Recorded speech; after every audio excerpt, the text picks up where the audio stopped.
ذوالحجہ کا مہینہ شروع ہونے والا ہے اور اللہ تبارک و تعالی نے اس مبارک مہینے کو کئی حیثیتوں سے دوسرے مہینوں پر ایک ممتاز حیثیت، ممتاز صفت عطا فرمائی۔ یوں تو سارے دن اور ساری راتیں اللہ تبارک و تعالی ہی کی بنائی ہوئی ہیں۔ ہر دن میں سورج نکلتا ہے، شام کو غروب ہوتا ہے، دن ہو جاتا ہے، دن رہتا ہے سارے صبح سے لے کر شام تک، پھر سورج غروب ہونے کے بعد سے رات شروع ہوتی ہے، فجر کے طلوع ہونے تک جاری رہتی ہے۔ دیکھنے میں سارے سال کے دن اور سارے سال کی راتیں ایک ہی جیسی ہیں اور سب اللہ تبارک و تعالی کی بنائی ہوئی ہے، لیکن اللہ تبارک و تعالی ان دنوں اور راتوں میں کچھ کو اس لیے انتخاب فرما لیتے ہیں کہ میرے بندے ان دنوں میں یا ان راتوں میں میری طرف خصوصی طور پر رجوع کریں۔ ہم لوگ اپنے دنیاوی مشاغل میں جو اللہ تعالیٰ نے ہمارے لیے حلال کیے ہوئے ہیں، مثلا روزی کمانے میں، تجارت میں، زراعت میں، ملازمت میں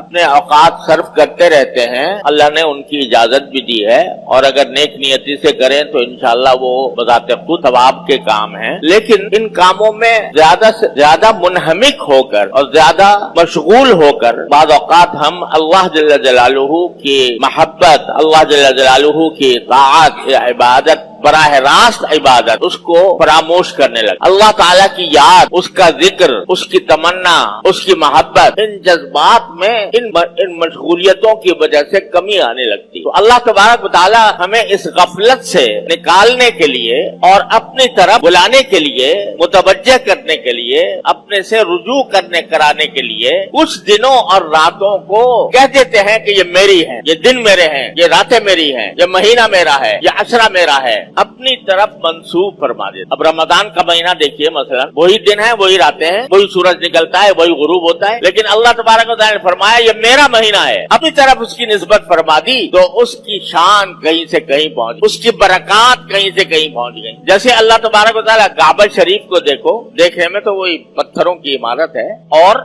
عام گھروں کی طرح ہے، بلکہ عام گھروں میں پلاسٹر ہوتا ہے، اس پر پلاسٹر بھی نہیں ہے، عام گھروں میں روغن ہوتا ہے، اس پر روغن بھی نہیں ہے، لیکن اس گھر کو یہ کہہ دیا میرا گھر ہے، اپنی طرف اس کی نسبت قائم فرما دی تو اس کی شان، اس کا جلال، اس کا جمال، اس کی طرف انسانوں کی محبت اور ان کی طرف قلوب کا میلان ایسا زبردست ہے کہ جیسے مقناطیس لگا ہوا ہے ساری دنیا سے انسانوں کو۔ ایسے ہی اللہ تبارک و تعالی مختلف دنوں کو اور مختلف راتوں کو کچھ اپنی طرف منسوب فرما کر ان کو خصوصی فضیلت عطا فرما۔ تو اب جو ذوالحجہ کا مہینہ آ رہا ہے، یہ بھی انہی مہینوں میں سے ہے یا انہی ایام میں سے ہے جن کو اللہ جل جلالہ نے اپنی طرف منسوب فرما کر اس کو خصوصی تقدس عطا فرما دیا اور اس کی خصوصی فضائل بیان فرمائے۔ کیوں؟ تاکہ ہم لوگ جو دنیاوی مشغلوں میں الجھے ہوئے ہیں، منہمک ہیں، وہ ذرا لوٹ کر تھوڑے عرصے کے لیے اللہ تبارک و تعالیٰ کے ذکر میں، اس کی یاد میں، اس کی محبت میں، اس کی طاعت میں اپنے آپ کو مشغول کریں۔ ایسا یہ ذوالحجہ کا اور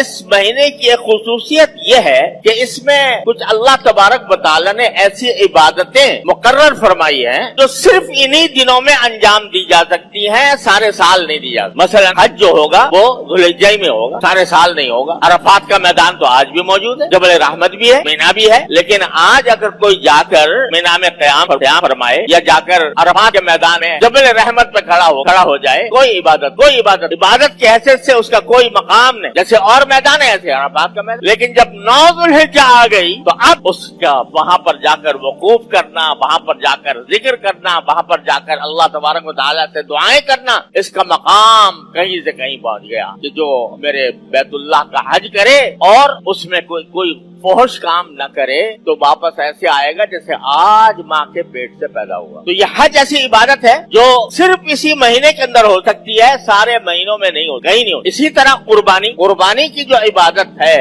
وہ انہی 3 دنوں کے ساتھ خاص، 10 ذوالحجہ، 11، 12، بس ان 3 دنوں میں آپ جتنے بھی جانور قربان کریں گے اللہ تبارک و تعالیٰ کے لیے تو اس کے اون کے برابر گناہ معاف ہوں گے اور ایک قربانی کا ثواب رسول کریم صلی اللہ علیہ وسلم فرماتے ہیں کہ ابھی اون جانور سر کا زمین پر نہیں گرا ہوتا اس سے پہلے ہی اللہ تبارک و تعالیٰ کی بارگاہ میں پہنچ جاتا ہے. تو اتنی بڑی فضیلت ہے. لیکن یہ 3 دنوں میں ہے. باقی دنوں میں اگر کوئی آج جانور لے کر ذبح کرے کوئی عبادت ذبح کا صدقہ بے شک کر سکتا ہے, یعنی گوشت کا صدقہ کر دے گا, صدقہ کرنے کا ثواب اللہ ملے گا, وہ کسی وقت بھی ہو سکتا ہے. لیکن قربانی جو نام ہے گلے پر چھری پھیرنے کا, گلے پر چھری پھیر کے جانور کو ذبح کرنے کا, یہ عبادت صرف 3 دنوں کے ساتھ مخصوص ہے. 11, 12, 13, 10, 11, 12 اس کے علاوہ نہیں. یہ بھی اس مہینے کی خصوصیت ہے, اور مہینوں کے اندر کبھی بھی نہیں ہو سکتی کوئی قربانی. اور اسی طرح اللہ تبارک و تعالی نے تکبیر تشریق مقرر فرمائی. اللہ اکبر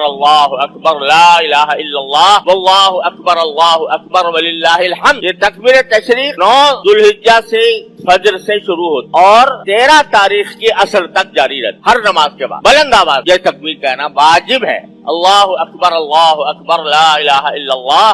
واللہ اکبر وللہ الحمد. لیکن یہ بھی انہی دنوں کے ساتھ 9 تاریخ سے شروع ہوگی, 13 تاریخ کی اثر پہ ختم ہو جائے گی. آج پڑھ لو, یعنی نمازوں کے بعد بلند آواز سے آج پڑھو تو وہ کوئی اس درجے کا ثواب اس میں نہیں ہے جو 9 تاریخ سے شروع ہونے والی تکبیر کا. تو یہ کچھ اللہ تبارک و تعالی نے خصوصیات عطا فرمائی ہیں اس مہینے کو جو اور کسی مہینے میں نہیں. سوشل میڈیا پر سب سے قدیم اور سب سے ریلائبل برانڈ درسقرآن.com